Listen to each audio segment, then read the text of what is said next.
Joined and we are live. Okay. Good afternoon. Welcome to our meeting of Metro Washington Area Committee for the Montgomery County Delegation. I'm Chair Bernice Miracle North, and we have one bill before us for possible discussion and vote, 10426. I don't know if you all, colleagues, have received the bill summary, but essentially to recap, this bill is about suspensions for WSSC employees. And we have Monica Marquina from WSSC for questions, as well as Christian Goebel from ASME for questions on this bill. The crux of the bill is creating certain steps that WSC has to take in order to determine suspensions, and there's five steps noted in the bill. It also establishes a firm timeline for WSSC after being aware of the alleged misconduct, that they have 30 days to institute the suspension, and for those without pay, it's 5 days. This also creates a right to appeal to the Office of Administrative Hearings, which is something that I believe at this point all stakeholders are in agreement with. So with that, I will entertain any motion for discussion on the bill. I don't think you need a motion for discussion, Madam Chair. Okay. I just want to make sure. So many so many committees in my head. So yes, is there any questions? Yes. Thank you, Madam Chair. I have a question for WSSC. So Monica, remembering back to the bill hearing, and I think the commissioners had not yet taken a position on the bill at the time of the bill hearing in December. Is my memory correct on that?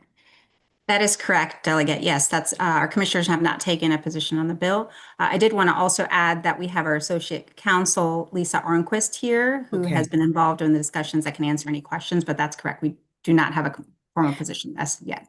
Okay, because I was going to ask if there was one at this time. Do you have any sense of timing at this point? Like, is it scheduled for an upcoming commissioner meeting, or that's still up in the air at the moment? We are actually working with the union currently, and I know Lisa can speak to those discussions just generally, but we have, it is our intent to continue to work with the union to address their concerns outside of the legislation. So we can certainly update our commissioners on where we are in the process here, but I was hoping that we can kind of discuss part of that today. Now, as a follow-up, if I could ask, oh, I'm sorry, Christian, did you have a follow-up comment to Delegate Plavich-Card's question? I was just had a response to the notion of the engagement with the union on these conversations. Happy to clarify that here for members of the committee that our union did receive the written proposal from WSSC regarding this piece as it relates to the legislation. And our union would like to move forward with the legislation in its current posture, and we would appreciate the committee's support of this legislation on behalf of our members with Local 2898 at WSSC, and happy to answer any other questions members of the committee may have regarding the legislation. Thank you. Thank you. Delegate Corman. Thank you, Madam Chair. So I do want to get that update from Lisa that I think she was about to offer, but before that, I just want to ask Monica, I don't quite understand though. The bill hearing was in November.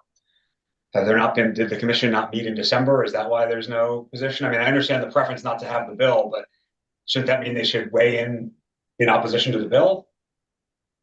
So again, we are currently working with the union separately. And so at this time, we don't have a commission position. That certainly can change. We have a meeting in February, so we are able to present a recommendation if at that time staff is making a recommendation to take a position. But we have informed them of the bill, we've briefed them on the bill, and that did happen as soon as the bill was introduced. Okay. Well, Madam Chair, it's okay. I'd love to get that update from Lisa about Thank you. Yes, please. Thank you very much. My name is Lisa Arnquist, and I'm an Associate General Counsel with WSSC Water. Thank you for the opportunity to come and address you on this very serious matter. WSSC management officials did meet with AFSCME to hear their concerns about this matter and to address those concerns at what we believe to be the appropriate venue, the bargaining table. I'm happy to report there was a lot of common ground. We were able to present the union with an offer that addressed each of the issues, each of the elements of the legislation. And we were very optimistic that it could be resolved this way and memorialized into our collective bargaining agreement. The commission has not taken a vote on this, but WSSC management has concerns with the bill that I'd be happy to address and alert you to our operational concerns if that would assist you in analyzing this proposed legislation. Our concerns really center about the time limitation, the 30 days to impose any discipline, and the even more restrictive 5 days in which to investigate and impose a suspension. Our first challenge is that we believe WSSC Water should have parity with the jurisdictions that we serve in. Currently, the contract between AFSCME and Prince George's County government provides 90 days in which to impose discipline, with several very important carve-outs, including if the employee engages in criminal conduct. Montgomery County has it addressed in its personnel regs and says that the department director should impose disciplinary charges within 30 days, but has the critical carve-out language that says, but the director may wait for more than 30 days to do so if an investigation of the employee's conduct or other circumstances justify a delay. So WSSC Water would like parity with the other government employers in the area it services. The 30-day time limit is unduly restrictive when you consider, number one, the judicial interpretation of that law, of that statutory language. We have 20 years of judicial interpretation from the Supreme Court, Appellate Court of Maryland, and almost every circuit county circuit court. And it has been interpreted in a very, very strict manner. It is effectively, if all of the steps cannot be taken within the 30-day time limit or 5-day time limit, then management loses its ability to take any type of discipline against the employee. It is also unduly restrictive when you consider the scope and the span of services that WSSC Water provides. We're one of the largest water utilities in the country. Our service area spans over 100,000 square miles, servicing 1.9 million customers. And we run 11 core facilities. That is our workplace. It's not the traditional workspace, much larger, much more expansive.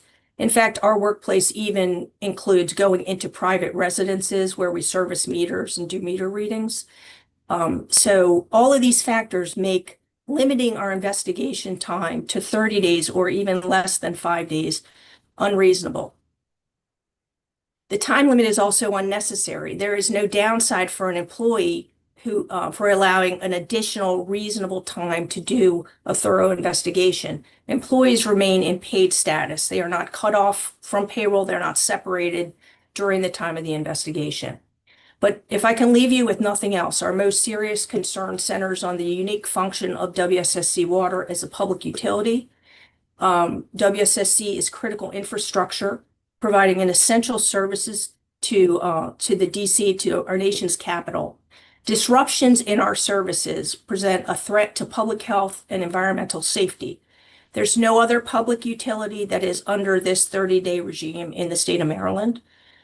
Other critical infrastructure in Maryland, such as the Department of Transportation that monitors our state roads and our bridges and our tunnels, are not governed by this strict time limit, nor is the Port Authority. Those are our concerns. Again, I'm not sure if I heard today from AFSCME's representative that they've rejected our proposal to resolve this through collective bargaining, but we remain optimistic that we can reach an agreement through the collective bargaining process. Thank you. Thank you, Ms. Arnquist. Did you have a follow-up question, Delegate Corman? Because your hand's still up. Thank you, Madam Chair. So it sounds like WSSC does have a position. It's just not one that's been voted on by the commissioners. I guess I'm just going to ask again. This bill hearing was in early December. I imagine the bill was posted sometime in November. There was a commission meeting on December 17th. This wasn't taken up. The commissioners didn't vote on the position on December 17th. They did not take a position, Delegate Corman, but as Lisa Arnquist stated, we have been working with the union to resolve some of the issues that have been identified in the legislation, and that was our hope. The discussions have been promising, and so in order to allow that to happen in good faith, we have not taken a position at this time. Okay, the next commission meeting is in 2 days, January 28th. Do you expect that the commissioners will take a position then? The next meeting is in February. You have some meeting on January 28th posted on your website. Oh, that's your public hearing, I say. Okay, when in February is it? February 18th? So you got some time. Yes. Okay, so there's no point in waiting for a commission position on this bill, Madam Chair, because the commission will not be taking one in any amount of time that works for moving a bill through the process. Thank you, Madam Chair. Thank you. Dolga Plotkovich-Carr.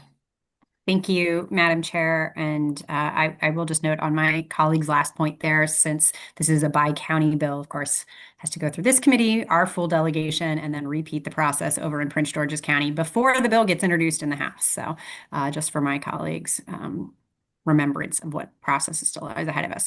So, Ms. Arnquist, I just wanted to double check. So the time frame that you gave, I think you said 90 days is for Prince George's County, and I'm sorry, I forgot what it was for Montgomery County. Those are what governs all county employees, not just WSSE currently. Is that what the information you provided to us? No, WSSC has its own separate personnel system. But we do look, this 30-day time statutory scheme is basically borrowed from the state system. We at WSSC Water feel that we are entitled to parity with the jurisdictions that we serve. And so what I quoted to you was the 90-day time limit for Prince George's County government. That was agreed to by AFSCME in their collective bargaining contract. And then Montgomery County personnel, that's their personnel regs. They have a separate system too. They have an advisory 30-day with a carve out for if other circumstances justify a delay. Okay. So the reason I'm raising about that is the testimony we'd received at the bill hearing back in December was that the bill is exactly modeled off of the process that exists for other state employees. And I'll say after that bill hearing, I did confirm that. It is in the State Personnel and Pensions article, section 11-106, and it outlines in there, it has the exact same language as what's in this bill, and it says that it's a 30-day time period. So I guess what I'm trying to figure out here is if you mentioned the Port Authority and SHA, but shouldn't they be under this existing provision as well? And I'll also let Mr. Goebel weigh in on this question too. They're not. The executive branch agencies that are under 11-106, the State Personnel Management System, they do not include, the transportation system has an entire separate personnel system, Tischer's Transportation Human Resources System policy, and the Maryland Port Administration. So not every agency within the executive branch is under the State Personnel 11-106. Some are left out for the reasons that I asserted are obvious. Police officers are not under the 30-day time limit. Correctional officers have now been removed from the 30-day time limit. So when it's identified that there's a certain critical public safety or public health aspect to what the agency does, those agencies have either been brought out of or were never put under the 30-day scheme to begin with. Mr. Goebel, did you have a follow-up question response?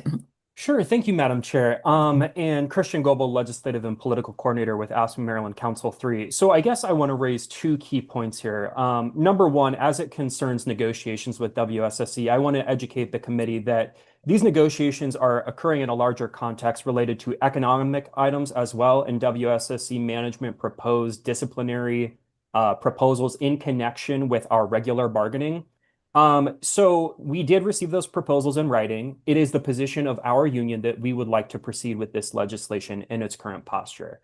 I think pointing to Prince George's County and the good faith negotiations that our bargaining units in Prince George's County engaged in with Prince George's County government is not relevant to this bill. Second, I think on the question of the timelines, again, As the delegate was speaking to, it is in State Personnel Pensions Article 11106, and this is covering executive branch agencies that are covering tens of thousands of state employees across the state of Maryland, MDH, DHS, various executive branch agencies. And when it comes to the Department of Transportation, they also use a 30-day timeline for disciplinary investigations, and that regulation is in COMAR.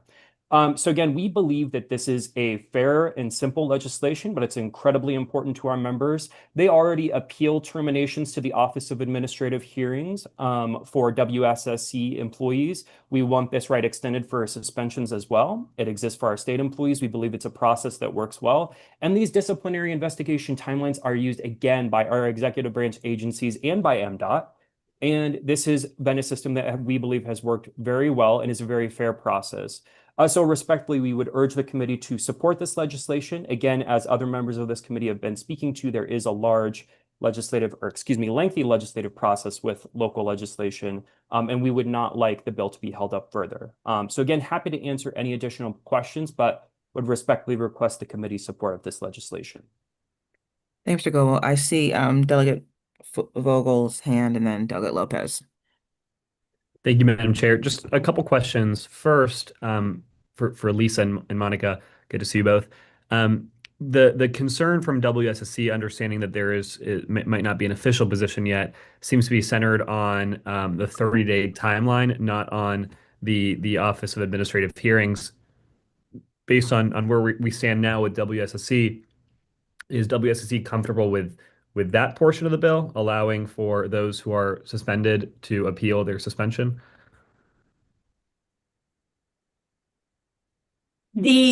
Obviously, again, to reiterate, the commission has not taken a position on it, but our concern about the bill is not the steps that should be taken before discipline is imposed, nor is it that the right of expanding the right to appeal to the OH for suspensions. Our concern about the bill is that the 30 days / 5-day limit on the time to investigate is unworkable in light of our function as a public water utility. It doesn't apply. The 30-day rule does not apply to any other public utility in the state. Again, it doesn't apply to numerous different government workers whose job implicates public safety or public health. And my second question, I'd love to understand this both from Christian, from the workers' perspective, and Lisa and Monica from the management perspective. The 30 days. First, I from a worker perspective, I'd love to understand what that means when these investigations drag out for far longer than that. But also, and maybe we can start with Lisa and Monica, why would it take longer than 30 days to carry out a full comprehensive investigation? Isn't that plenty of time for WSSC? The 30 days doesn't only encompass the time to do the investigation. It encompasses all the steps. So it means learn of the misconduct, do the investigation, meet with the employee and his or her representative, consider mitigating circumstances, and serve the employee. So, for instance, we had, without naming any names, this year alone, this is a real scenario. An employee engaged in misconduct, making threatening statements at the workplace. Employee then off duty was arrested for serious felonies and incarcerated. We were not able to meet with the employee, investigate, speak to the employee. We have not been able to in months. Under this scheme, as interpreted by the appellate courts, we would lose the ability to take action against the employee because we couldn't take one of the steps within 30 days. So it may sound reasonable, even if you, again, a service area of 1,000 square miles, numerous facilities.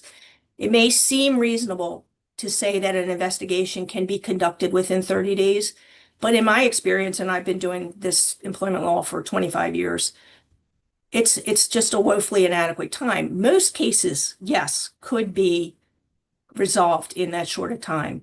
But when you're talking about something that will result in suspension or termination, that's usually involving serious misconduct. And 30 days, in my experience, hasn't been enough. And again, what is the downside? If the employee is not removed from the payroll and the employee is still secure in their job, what is the downside of additional time to do a thorough investigation? Richard, I'd love to hear from you briefly, Mhm. Madam Chair, if it's okay, Yes, on please. what that downside is. Mr. Goble, go ahead. Yeah, absolutely. I think our workers have the specter of disciplinary investigations hanging over their head. And when there is no clear timeline presented to them, they have to live with that fear, regardless of whether they are innocent or whether they did engage in that conduct. That unknown hanging over their head can wreak havoc on their life. It's incredibly important to have fair timelines in a disciplinary investigation to ensure that the process is moving in an orderly manner. And again, this standard applies to tens of thousands of state employees all across the state of Maryland. And we are talking about MDH facilities, DHS. Again, MDOT also has the 30-day timeline. This is incredibly important for our members. This is something that's been fought for very hard in negotiations previously. This proposal has only been presented to our union as a result of this legislative effort, and we feel it's incredibly important for our members to have a fair disciplinary process moving forward. To date, it has not been sufficient. And on the note of timelines, I also want to note from our union's perspective, when our union wants to file a grievance challenging a violation of our contract, we have 10 working days to file a grievance against management under our collective bargaining agreement. So, I think the timelines here, again, they're based on state law that are applicable to tens of thousands of state employees all across our state. We believe it is a very reasonable and fair approach that we are pursuing with this legislation. Thank you. Thank you. Delegate Lopez. Thank you, Madam Chair. Just for my own edification, what actually goes into an investigation? Like, what does that look like? Investigation, I mean, basically, we have an investigator assigned. It could be a complex case, like an EEO sexual harassment case that numerous times involves many, many players. They start off by obtaining all the documents, interviewing any employee that might have been a witness, circling around, eventually interviewing the person who's accused with their union representative present, and then issuing a written report that makes a recommendation or makes findings as to whether or not the violation was sustained. That's memorialized in a written report that is then provided to the decision maker, who is, the department head, to decide whether discipline is appropriate and what discipline is appropriate. After that, under this scheme, after that process, then the managing official has to meet with the employee and the employee's representative. Oftentimes there's been numerous cases in which employees have avoided that meeting for one reason or another. And again, as I've explained, the jurisprudence has said, not our problem. You had your time to do it, and for some reason you weren't able to effectively meet with the employee. So it can be, if it's an investigation that involves criminal misconduct, it becomes very difficult because the employee is facing both administrative charges at work and then possible criminal jeopardy. Numerous times they're not inclined to participate in the investigation. And all the other, the Prince George's County collective bargaining agreement and the Montgomery County personnel regs all recognize that and have carve-outs for circumstances that would justify a delay. Prince George's County collective bargaining agreement recognizes that the carve-out is necessary for criminal conduct on behalf of the employee. And we also, because WSSC Water has a completely separate and independent ethics board that's independent from management, that the ethics board is empowered to conduct its own investigations and bring charges of violations of our code of ethics.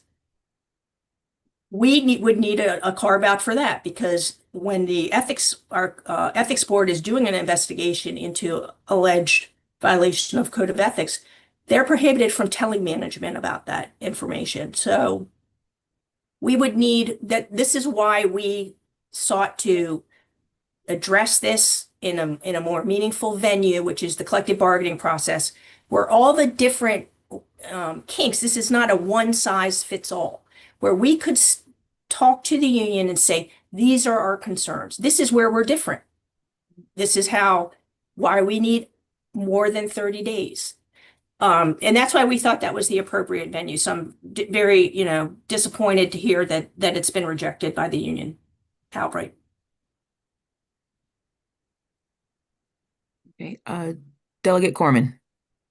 Thank you, Madam Chair. I appreciate the multiple bites at the apple. So, Lisa, I thought I heard you when you were responding to Chair Blokovich-Carr cite as something that was not subject to the 30 days being the Department of Transportation, the Maryland Department of Transportation. And I thought, oh, that makes sense because they are under a separate system. Did I mishear you, or is that what you said? They are not under that statute. Now, what I believe they did was adopt it by regulation. And I think there was just a decision from the Supreme Court of Maryland saying that your regulation, you adopted this, it's going to be interpreted the same way we've interpreted it as applied to all other government agencies. So no, they were not under that statute. It was not an act of the General Assembly to place them under that statute. Okay, but they're under the same 30-day language. I mean, I can read the reg to you if you need me to, but will you concede that the examples you gave operate in the transportation space entirely consistent with this bill? No, they adopted by regulation, and the decision, I believe, that just came down telling them, and then they argued in the appellate courts, well, this 30 days doesn't, they argued for all of the reasonable carve-outs, et cetera. And I think it was only this year that the Supreme Court said, well, too bad, you adopted by regulation your own, this exact language. So that tells us at WSSC that if this passes, we're going to be basically held to that.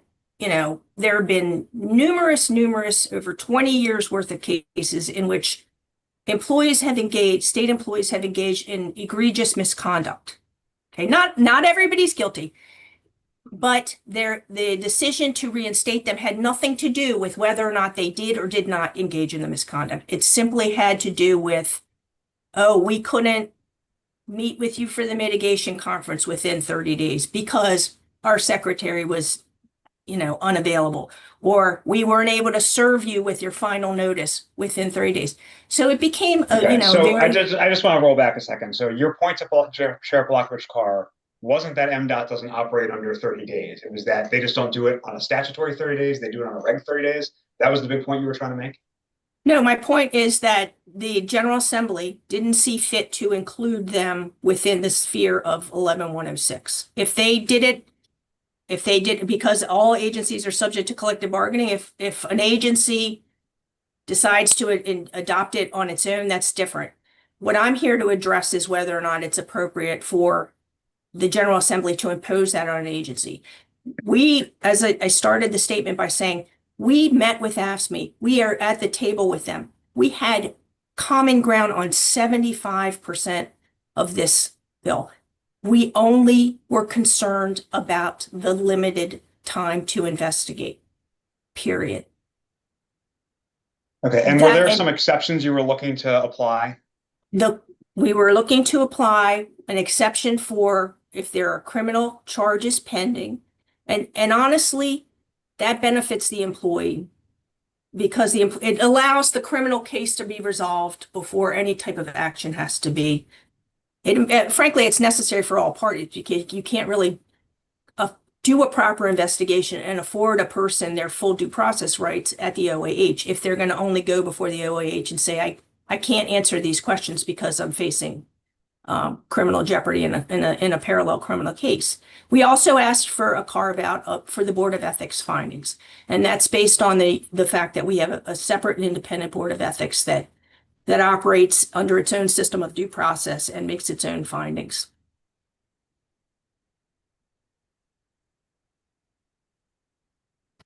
Okay, thank you, Delegate Corman. I'd have one quick clarifying question regarding the bill. Ms. Arnquist, define what it means to have knowledge of the misconduct to help our colleagues here, because that's really, that's really the heart of the matter, because after that knowledge, that makes the 30 days, in a lot of people's eyes so far, reasonable. So can you just explain some examples of what it means to have knowledge of the misconduct? Well, it depends on how you define, and again, that's been a source of a lot of jurisprudence on this interpreting it. Where it stands now in the law is that knowledge, the decision maker, the person who decides whether the person will be disciplined and what that discipline will be at this point is at the department head level. But again, with the interpretation of the courts, that has been imputed to department heads, if anybody who's in their chain of command and reports directly to that individual.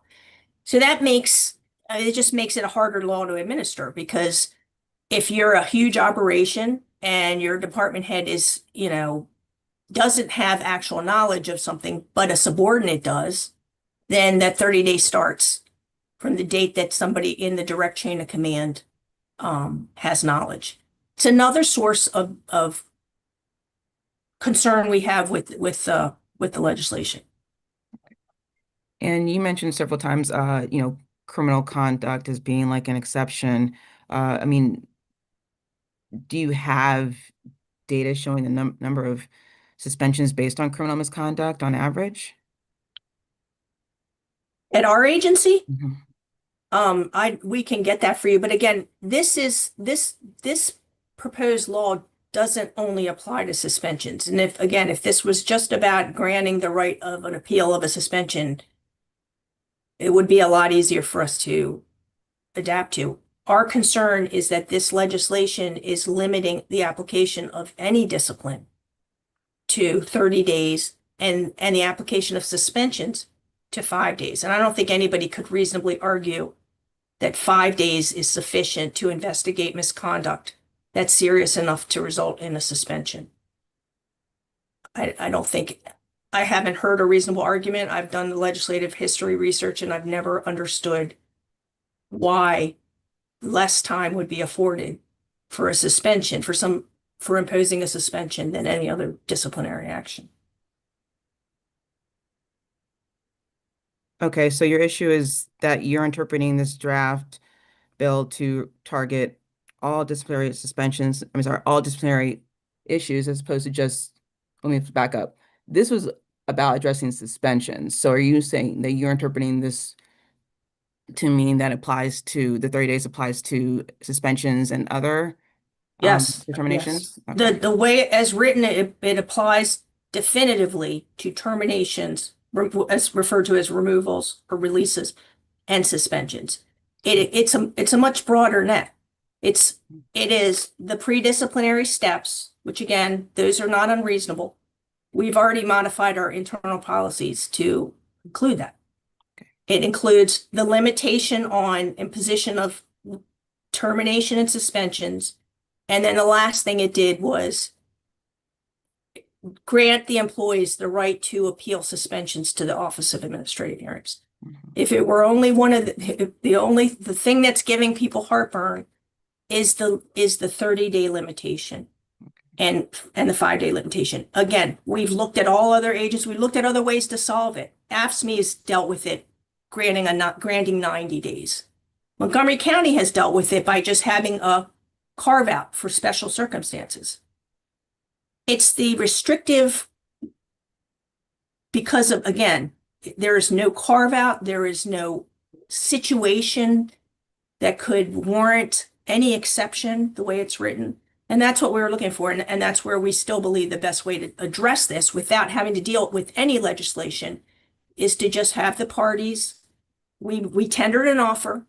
It's been rejected, but we would like to see another counter proposal come back from the union. And that's the way we think the parties can really address their concerns. Okay, thank you. Mr. Gold, do you have anything in response to that interpretation?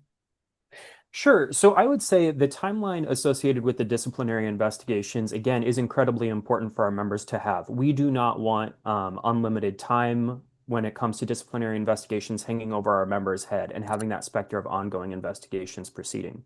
This standard has been in place in our state personnel system for decades now, again, with tens of thousands of state employees. Our executive branch agencies adhere to this standard.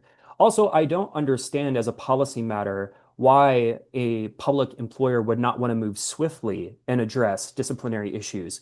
If there are so many concerns regarding public operations and making sure that any alleged wrongdoing or any conduct that employees are apparently engaging in, it would be in the public employer's interest to move swiftly and address those issues in a timely manner. And again, this standard has worked well for our state system.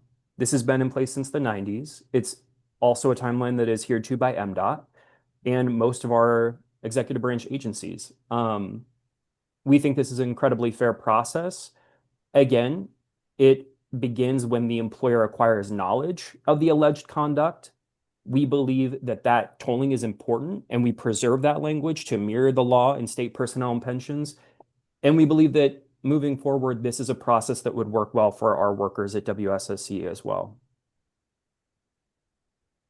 Thank you, Mr. Goebel. Any other discussion? Madam Chair. Oh, yes, I apologize, Delegate Vogel. Yeah. Go ahead. If I'll just preface this by saying a couple things. One, Lisa, if there is language around extreme circumstances that you'd like to bring forward to us, I mean, I'm happy to review that, and we can bring that into our discussion moving forward. Again, to reiterate the point that's been made a few times, if the commissioners do eventually have an official position on this, we'd love to review it. But I do think that we've thoroughly discussed this bill, and if the chair finds it appropriate, I'd like to make a motion to move this bill. Second. Okay, motion to move the bill has been done by Delegate Vogel, seconded by Delegate Corman. Is there, for all those that are interested in voting on the bill at this time, please say aye. Aye. I'm sorry, do I see Delegate Wilkins? My computer's, okay, sorry, I just scrolled over, okay. Any opposed? Okay, Jen, did you get everybody? Okay, 104-26 passes out of this committee, and we will do the vote on Friday. Any other questions or concerns, colleagues?